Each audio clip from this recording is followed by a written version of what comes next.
Matapos bahain, tila business as usual na sa Divisoria ngayong dagsana ang mga mamimili lalo't balik eskwela na bukas. Nakatutok si EJ Gomez. Pesto! Pesto! Isa! Dalawa! Tatlo! Diretso na! Ganito ang eksena sa Divisoria, Maynila noong kasagsagan ng matinding baha noong Huwebes. Pinagtutulungang hilahin ang isang van mula sa binahang parking lot ng mall. Lubog din sa baha ang basement ng isa pang mall. Nadali ang mga tindahan ng gown, school supplies at mga gamit sa bahay. Sa mga tindahan sa labas, partikular sa Roman Street, maraming paninda raw ang nabasa at di na napakinabangan gaya ng ilang school supplies na paninda ni Fe. Kasi hindi namin na-expect na aabutin kami kasi mataas po dun eh. Kumbaga mga kulang tuhod. As in wala na po talaga. Muling utang ulit para nakakaiyak pero wala naman po tayong magawa.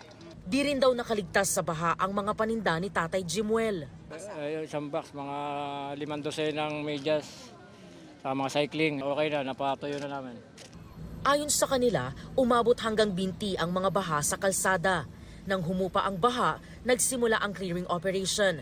Matapos ang pagbaha at pag-uulan, bumalik ang matinding traffic sa Recto Avenue. Patunay na balik komersyo na sa Divisoria. Labas-pasok ang mga mamimili sa mga mall. Marami-rami ring nag-last-minute shopping para sa pasukan bukas. Namili lang po kami ng mga school supplies kasi magpapasokan na. Taga Bacoor po kami, binaha po kami. Ngayon lang po kami may time mamili ng school supplies. Mas mura po kasi dito.